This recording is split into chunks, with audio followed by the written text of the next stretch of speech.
maxaa maskaxdaada ku soo sawirmaya markaad maqasho magaca Paris? Dad badan waxay isla markiiba xasuusanayaan iftiinka taaladii Paris iyo inay caan ku tahay dalxiiska. Laakiin maanta waxaan ka hadlaynaa Paris oo aad ugu duwantan sawirka qurxoon ee caalamka yaqaan. Paris oo gashay haween mugdi, cabsi iyo argagax lahaa oo caalamka idil indhaha ku hayay. miyaa maqasho weerarkii lagu qaaday Paris habeenkii Jimcada 13 November 2015? Habeenkaas magaalada iftiinka badnaa ayaa si lama filaan ah isugu bedeshay meel qaraxyo, rasaas iyo qeylo badan ka soo yeertay. Waxaa bilowday weerar daba joog ah oo ka dhacay goobo kala duwan ay ka mid yihiin garoonka uu ku sugnaa madaxweynaha dalkaasi iyo marti sharaf heer caalami ah oo daawanayay ciyaar halkaasi ka socotay, iyo maqaayado mashquul badan, sidoo kale tiyaatar oo xaflad weyn oo muusika ay ka socotay. garoonka weyn ee ciyaaro saaxiibtinimo oo xiiso badan u dhaxaysa xulka Faransiiska iyo Jarmalka ayaa ahaa goobtii ugu horeysay ee weerarka la beegsaday. garoonka waxaa ka buuxay taageerayaal kumanaan ah, waxaana halkaasi ku sugnaa madaxweynaha Faransiiska. farxad, sacab iyo qeylo taageernimo ah ayaana si kadis ah isugu bedeshay cabsi iyo jahawareer markii qaraxyo xoogan ka dhacay banaanka hore ee garoonka. habeenkii ciyaarta iyo farxadda ahaa ayaa bilowday inuu isku bedelo habeen murugo iyo argagax ku reeba reer Paris iyo dunida idil. waa idin salaam saaxiibayaal, magacaygu waa Xaliimo Daawud. inta gudaha u galin warbixinteena maanta waxaan ka codsanayaa inaad subscribe ii dhahdo channelka, laagtanaad ii saarto. channelkan waxaad ka helaysaa xogaha sirdoon, dambiyada qarsoon ee xogaha caalamka. inoo bilaabo markaan warbixinteena maanta. saacadu markay ahayd 2:45 fiidnimo habeen Jimcaha 13 November 2015, qarax xoogan ayaa ka dhacay banaanka garoonka Stade France, halkaas oo ciyaar saaxiibtinimo u dhaxaysa Faransiiska iyo Jarmalka ay ka socotay. halkaas waxaa ku sugnaa madaxweynaha Faransiiska ee xilligaas iyo marti sharaf caalami ah iyagoona daawanayay ciyaarta halkaasi ka socotay. markii daqiiqadeer gudahood jabigii farxadda lahaa iyo xamaasadii ciyaarta waxaa bedelay dhawaaq qaraxyo isdaba joog ah oo aan la filayn. si lama filaan ah qaraxyo xoogan ayaa ka dhacay banaanka garoonka. dhawaaqaasna wuxuu dadka ku dhex abuuray naxdin weyn. dadkii ku dhawaa irida ayaana ku dhacay jahwareer, qaar waxay isku dayeen inay ka baxsadaan si ay naftooda u badbaadiyaan. markii qaraxyadii hore dhaceen, madaxweynaha Faransiiska ee xilligaas waxaa si degdeg ah looga saaray garoonka iyadoo amniga loo qaaday heer aad u sareeya. kooxo amni oo gaar ah ayaana la wareegay goobta iyagoona ka soo saaray dadweynaha ciyaarta daawanaya gudaha. goobtii wax yar ka hor ahayd mid xamaasad badan ayaa si lama filaan ah isugu bedeshay mid ka soo yeerta qeylo iyo jahawareer guud, iyadoona caalamku idin la yaabanayeen waxa halkaasi ka socda. wax yar kadib 2:59 fiidnimo isla habeenkaas, Batcalan Theatre waxaa ka socday xaflad muusig oo caalami ah. dad badan halkaasi ku sugnaa, laakiin farxaddaas waxaa isla markiiba isku bedeshay naxdin aan la qiyaasi karin. 3 nin oo hubeysan ayaana gudaha u galay, waxayna rasaas aan kala joogsi lahayn ku fureen dadkii xafladda joogay. qaar badan ayaana isku dayay inay baxsadaan. dadkii xafladda daawanaya waxay noqotay in qof walba naftiisa la cararo.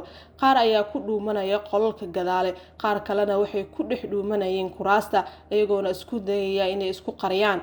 rasaasta ayaa socotay saacado. dadkii gudaha joogana waxaa ka buuxay argagax, qeylo iyo jahawareer.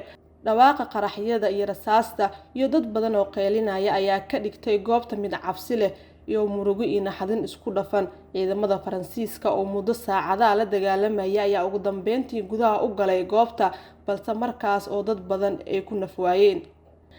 isla waqtigaas qiyaastii 3:20 ilaa 3:15 fiidnimo, magaalada Paris waxaa ka dhacay weerar kale oo cabsi leh. kooxaha hubeysan ayaana si ula kaca weerar rasaas culus ku furay dad fadhiyay cafeteria iyo maqaayado. dad badan oo rayid ayaana halkaasi ku dhintay, kuwa kalena ku dhaawacmay. weeraryahanadu waxay wateen qoryo waaweyn, waxayna si bareera u tooganayeen dadka fadhiyay banaanka maqaayadda. ujeedka waxay ahaan in lagu abuuro cabsi iyo qalalaase balaaran. weerarada maqaayadda iyo cafeteria waxay sababeen dhimasho 10 qof ah. waxaa sidoo kale dhaawacmay dad badan oo aad u fara badan. markii weerarada bilaabeen, booliska iyo ciidamada gaarka ee Faransiiska ayaa si degdeg ah ugu dhaqaaqay, waxayna hareereeyeen goobta weerarka ka socda. intii rasaasta iyo qaraxyada socdeen, shaqaalaha caafimaadka ayaa iyaguna dagaal u galay badbaadinta nolosha dadka, waxayna goob kasta ka sameeyeen qiimeyn degdeg ah. markii qaraxyada isdaba jooga ay ka dhaceen, booliska iyo ciidamada amniga Paris waxay ku dhaqaaqeen si nidaamsan oo talaabo ah. qiimeynta degdega ah. kooxaha amniga ayaana marka hore qiimeystay goob kasta oo weerar ka dhacay waxayna isku dayeen inay fahmaan tirada weeraryahanada iyo goobaha halista leh iyo tirada dadka ku sugan. 2 kala saarista dadka. booliska ayaa dadka kala saaraya meelaha halista iyagoona tilmaamaya albaabada ammaanka ah iyo wadooyinka ay ku baxsadaan. 3 joojinta weerarka. ciidamada ayaa talaabo u galay goob kafee lagu cabo iyo maqaayadaha bartamaha Paris waxayna isku dayeen inay joojiyaan rasaasta oo ay badbaadiyaan dadka ku sugan. qaar ayaa gudaha qolka ku dhuuman, qaar kalena kuraasta hoostooda ayay ku qarsoonaayeen. 4 badbaadinta dadka dhaawacmay. booliska ayaa shaqaalaha caafimaadka la shaqeeyay si dhaawacyada looga geeyo goobaha caafimaadka. goob kasta oo halis ah kooxaha waxay talaabo u hubinayeen inay qof kasta oo dhaawacmay la badbaadiyo. 5 isku xirka warbaahinta. booliska iyo warbaahinta ayaa wargeliyay dadweynaha waqtiga dhabta ah ayagoona ka digaya meelaha halista ah iyo goobaha ammaanka ah. tani waxay ka caawisay in dadka magaalada jooga ay ka fogaadaan qaraxyada iyo rasaasta. 6 raadinta weeraryahanada. ciidamada amniga ayaa sii waday raadinta weeraryahanada iyo hubka qarsoon ayagoona hubinaya in magaalada aysan ku jirin khatar cusub oo halis ah. weeraradii habeenkaasi waxay sababeen khasaare aad u weyn. ugu yaraan 130 qof ayaa ku dhimatay, in ka badan 350 qofna way ku dhaawacmeen. goob walba oo weerar ka dhacay waxa ay ka buuxay murugo, dhiig iyo argagax. magaalada Paris oo caan ku ahayd farxadda ayaa daqiiqado gudahood isku bedeshay meel murugo iyo xasuus xanuun badan. warbaahinta gudaha iyo tan caalamka ayaa si degdeg ah uga warbixisay weerarada.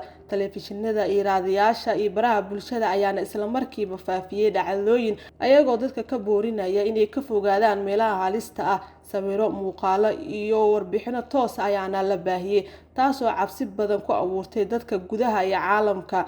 dadweynaha oo idil waxay isha ku hayeen shaashadaha ayagoona la yaaban qaabka wax u socdaan. madaxweynaha Faransiiska ee xilligaas ayaa isla habeenkaas shacabka la hadlay wuxuuna sheegay in weeraryahanadu yihiin far argagixiso oo ka dhan ah qaranka Faransiiska isagoona ku dhawaaqay xaalad degdeg ah. wuxuu ku booriyay shacabka inay muujiyaan midnimo iyo geesinimo wuxuuna ballan qaaday in dowladda si degdeg ah uga jawaabi doonto falalka argagixisada. dowladda waxay soo rogtay xaalad degdeg ah oo amni ah iyadoona ciidamo dheeraad ah ku soo dartay magaalada si loo xakameeyo khatar kasta oo kale. booliska iyo ciidamada gaarka ayaana talaabo u hubinayay goobaha muhiimka ah. dowladda waxay sidoo kale xiriir la sameysatay dowlado kale oo caalamka iyagoona wadajir uga hortagaya kooxaha argagixisada isla markaana la wadaagaya macluumaadka amniga. dad badan ayaana sanad walba halkaas u yimaada si ay u xasuustaan dhibanayaashii habeenkaasi ku dhintay weeraradaasi.